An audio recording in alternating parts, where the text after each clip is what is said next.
Oke, baik. Selamat datang dalam presentasi proyek Text Generation menggunakan LSTM dengan studi kasus naskah drama Shakespeare.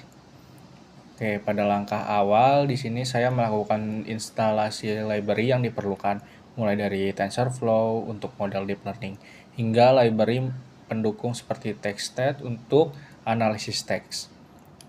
Lalu saya juga melakukan impor library utama dengan menyiapkan NLTK untuk memproses tokenisasi. Saya juga mengecek ketersediaan GPU pada Google Colab untuk mempercepat proses pelatihan. Oke, next. Kita masuk pada data preparation atau persiapan data. Nah, pada sel ini, dataset itu diunduh langsung dari repositori Google menggunakan urlib. Nah, file ini tuh berisi teks mentah dari karya-karya Shakespeare. Nah, lalu saya juga memuat teks tersebut dan melakukan pengecekan awal. Total terdapat lebih dari 1 juta karakter dalam dataset ini. Nah, ini total ada 1 juta karakter.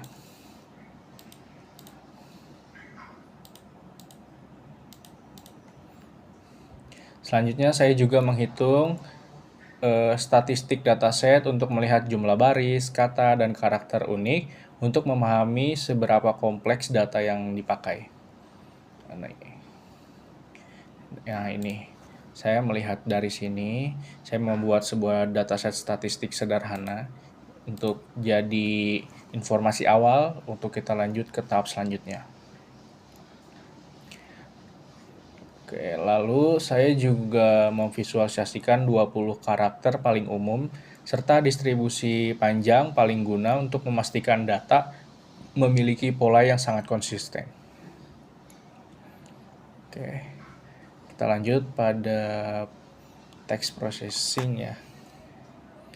Nah, nanti si teks ini tuh bakal diproses dengan mengubahnya menjadi huruf kecil dulu atau lowercase.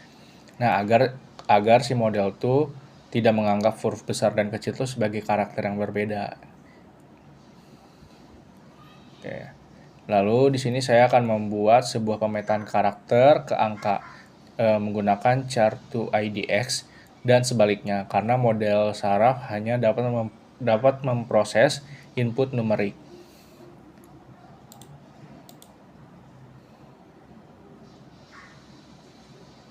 Nah, di sini selanjutnya saya membuat sequence latih. Nah, pada sel ini saya membagi data menjadi potongan sequence sepanjang 100 karakter dengan langkah step size menjadi 3 karakter untuk setiap sampel input.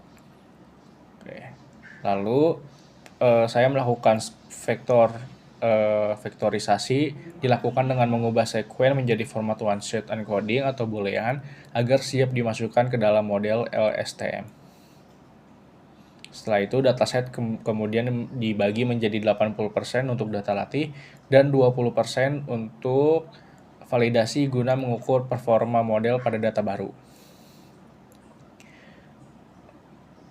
Lalu di sini kita masuk pada arsitektur model atau model design, yaitu pertama baseline model arsitektur. Jadi ini adalah fungsi untuk membuat model baseline. Nah, saya itu menggunakan 2 lapis LSTM dengan 128 unit, ditambah lapisan dropout untuk mencegah overfitting. Oke, ini model sekuensialnya. Lalu saya memvisualisasikan arsitektur ini untuk memastikan aliran data dari input sequence hingga output probabilitas karakter sudah benar. Selanjutnya saya juga membuat daftar hyperparameter yang digunakan untuk penggunaan Adam Optimizer dengan learning rate 0,001. Ini learning rate-nya 0,001.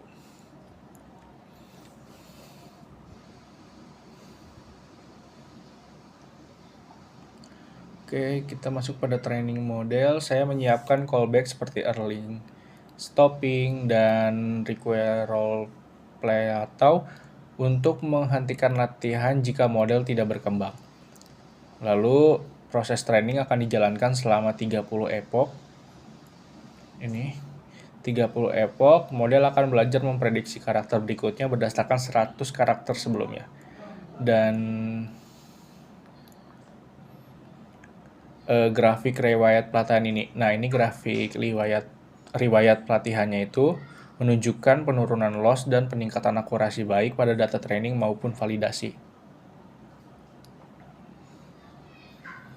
Oke, sekarang kita masuk pada text generation function. Ini itu adalah fungsi inti untuk menghasilkan teks. Jadi saya akan menerapkan teknik temperature sampling untuk mengatur tingkat kreativitas model. Oke. Lalu hasil pengujian itu menunjukkan perbedaan gaya teks saat menggunakan suhu 0,5, 1,0 hingga 1,5. Ini jumlah temperatur dan hasil teksnya cukup berbeda signifikan. Lalu saya juga melakukan evaluasi objektif. Saya menganalisa skor kemudahan baca flash score pada teks yang dihasilkan. Ini hasilnya, hasil analisisnya.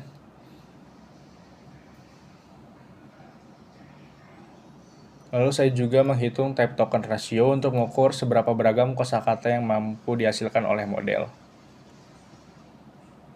Ini diversity metric. Nah, ini tuh grafik untuk membandingkan distribusi karakter asli dengan teks asli generasi untuk melihat seberapa mirip model meniru distribusi karakter Shakespeare.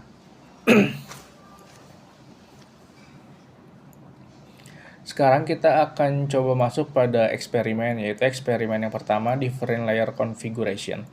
Nah, pada eksperimen yang pertama ini, kita akan mencoba menggunakan model yang lebih dalam dengan 3 lapisan LSTM untuk melihat apakah kualitas teksnya itu bisa meningkat.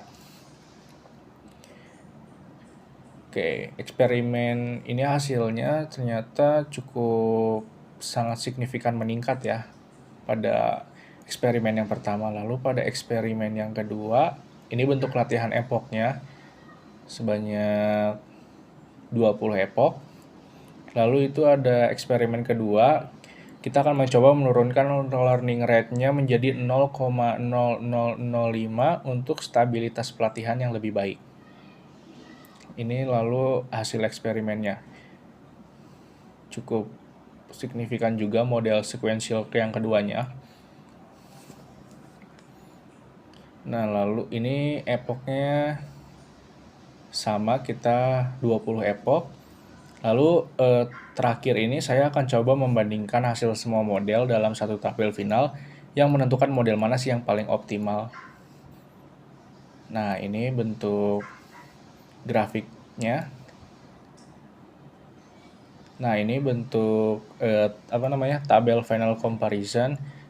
Tabel mana sih yang paling algoritma mana yang paling atau model mana yang paling optimal, seperti itu.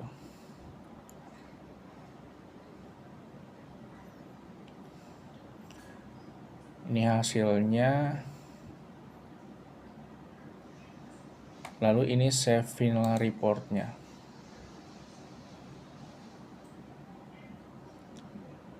Nah, ini completion task-nya. Mungkin cukup segitu saja penjelasan dari saya. Kurang lebihnya mungkin dimaklumi karena masih belajar. Terima kasih. Wassalamualaikum warahmatullahi wabarakatuh.